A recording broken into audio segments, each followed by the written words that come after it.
اللہ نے ہمیں زندگی دی ہے تو آخر مقصد کیا ہے؟ اللہ نے ہمیں زندگی دی ہے تو زندگی کو ہمیں حقیقی مقصد تک پہنچانا ہے۔ وہ مقصد کیا ہے؟ اللہ تعالیٰ نے ساری دنیا کو ہمارے لیے پیدا فرمایا ہے، مگر ہمیں کس لیے پیدا فرمایا ہے؟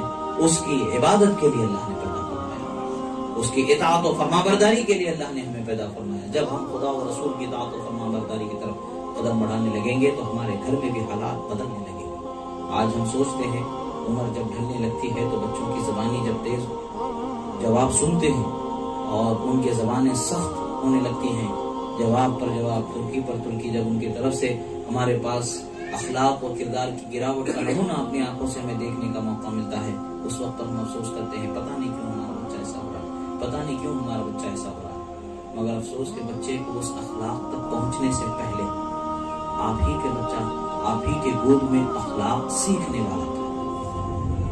جب وہ اس مقام پر پہنچ گیا کہ وہ آپ کو زبان درازی، زبان لڑانے کا مقام کو پہنچ چکا ہے، یعنی وہ بڑا ہو گیا، اس سے پہلے تو بچپن اس نے بولنا آپ کی بولی کو سن کر کے ہی تو سیکھا ہے، آپ کو دیکھ کر کے ہی تو اس نے سیکھا ہے۔ آپ کو سوچنے پر اپنے آپ کو مجبور کرنا چاہیے کہ میرے کون سے اخلاق کو دیکھ کر کے میرا بچہ یہ بد اخلاقی کی طرف گیا، وہ میرے کون سے اخلاق تھے کہ جس سے میری اولاد اس قدر بد اخلاق بن گئی۔ اگر ہم سوچیں گے، غور کریں گے تو ہمیں اپنی سدھار کا موقع مل جائے گا، اپنی طرف توجہ کریں اور یہ چیز کو ذہن میں رکھیں، خدا نخواستہ آپ کے بچے آپ کے اچھے اخلاق کو چھوڑ کر کے گندے برے اخلاق کو اگر سیکھ جائیں گے تو بڑھاپے میں وہی آپ کو دیکھنا ہوگا جو آپ نے ان کو سکھایا ہوگا۔ اگر آپ نے انہیں جھوٹ بولنا سکھایا ہے، سوائے جھوٹ کے آپ کو کچھ نہیں ملے گا۔ اگر آپ نے ان کو ایک دوسرے کے ساتھ صلہ رحمی کرنا نہیں سکھایا ہے تو آپ کو وہی ملے گا جو آپ نے اس کو سکھایا۔ صلہ رحمی سکھائیں، مہربانی سکھائیں، غریب پر ہمدردی سکھائیں۔ اگر اللہ نے آپ کو نوازا ہے تو بچوں کو، غریبوں کو بانٹنے کی عادت ڈالیں، صدقہ خیرات کرنے کی عادت ڈالیں، ان کے ہاتھ میں دے کر کے پیسے آگے بڑھائیں تاکہ ان کے دل غریبوں کی طرف مہربان رہیں، رحم کرنے والی صفت ان کے اندر آئے۔ بچوں کو احساس دلائیں کہ دیکھو یہ غریب ہے، یہ ہاتھ کا ہمارے قدموں کے نیچے بچھانے والے ہو جائیں، کلیجوں کو ہمارے قدموں کے نیچے بچھانے کا حوصلہ رکھنے والے ہوں گے۔ ادب، محبت، احترام، اخلاق کا اظہار اور خیال کرنا، یہ ساری خوبیاں ان کے اندر پیدا ہوتی چلی جائیں گی۔ گھریلو معاشرہ، گھریلو حالات، ایک دوسرے کے ساتھ لڑائی جھگڑا، یہ آٹومیٹکلی ختم ہوتا چلا جائے گا اگر ہم اپنے آپ کو بدل لیں گے۔ اگر ہم چاہتے ہیں کہ ہمارا مستقبل بہتر رہے تو ہمیں سب سے پہلے خود ہمیں کو اپنے آپ کو بدلنا ہو۔ ہم اگر چاہتے ہیں کہ ہماری اولاد نافرمان نہ ہو، اگر ہم چاہتے ہیں کہ ہماری اولاد جھوٹی، دھوکے باز، مکار، فریبی نہ ہو، اگر ہم چاہتے ہیں کہ ہماری اخلاق اللہ کے رسول سے محبت، اولاد اللہ کے رسول سے محبت کرنے والی ہو، تو آج ہمیں ضرورت ہے کہ خود میں کمیوں کو چن چن کر کے نکالیں اور ان کمیوں کو دور کر کے خوبیوں کو بڑھائیں تاکہ ان خوبیوں کو دیکھ دیکھ کر کے ہمارے بچے خوبی والے ہو جائیں۔ اب اگر ہم نے ایسی تربیت کر دی تو اولاد کی تربیت کا گویا کہ ہم نے حق ادا کر دیا۔ اب کل سوال ہوگا، اللہ ہم سے سوال فرمائے گا تمہیں اولاد دی گئی تھی، اولاد کی تربیت کا تم نے کیا حق ادا کیا؟ تو ہم بخوبی عرض گزار ہو سکیں گے، پروردگار ہماری طاقتور، ہم نے اپنے آپ کو بھی سدھارا اپنی اولاد کے بہتر اخلاق کے لیے اور ان کے اخلاق کو بھی اپنی طاقتور ہم نے سنوارا، یہ آپ ضرور کہہ سکتے، اس لیے کہ سوال ضرور ہوگا۔ اللہ تعالیٰ اللہ کے رسول صلی اللہ علیہ وسلم فرماتے ہیں کلکم راعی وکلکم مسئول عن رعیتہ، تم میں کا ہر شخص ذمہ دار ہے، دوسروں کو گائیڈ کرنے والا، لیڈ کرنے والا ہوتا ہے۔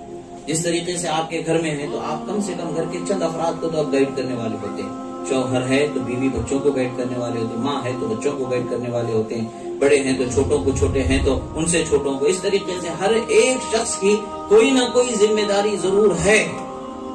یہ نہیں کہ بڑوں کی ذمہ داری ہے، بچوں کی ذمہ داری نہیں، ہر ایک کی ذمہ داری ہے، اور قیامت میں ہر ایک کی ذمہ داری کا برابر سوال کیا جائے گا اور برابر حساب لیا جائے گا۔ ہر ذمہ داری کا برابر ہمیں حساب دینا ہے، جواب دینا ہے۔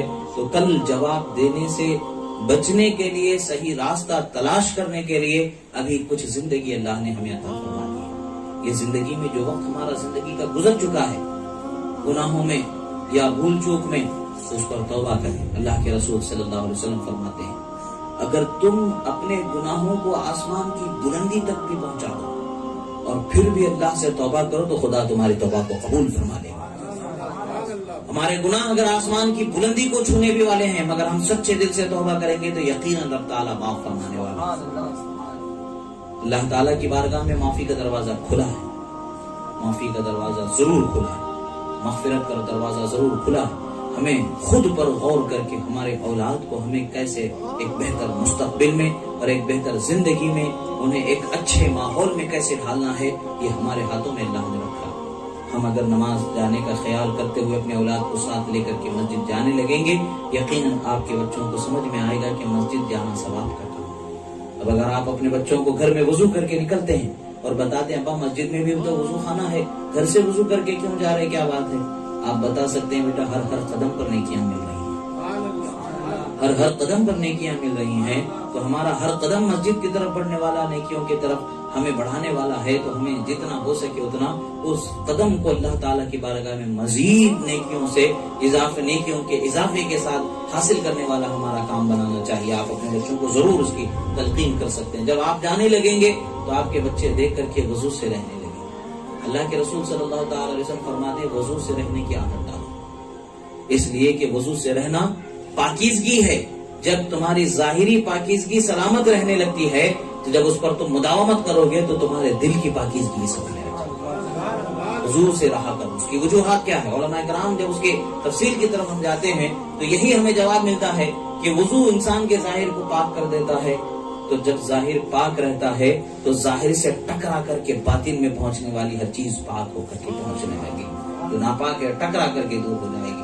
ہمارے بدن سے لگ کر کے ہی تو ہمارے دل میں کوئی چیز پہنچنا ہے، یا تو آنکھوں سے، یا تو اپنے بدن سے، دل سے، کان سے، کسی بھی طریقے سے اندر پہنچنا ہے تو ہمارے بدن سے ٹکرا کر کے ہی پہنچنا ہے۔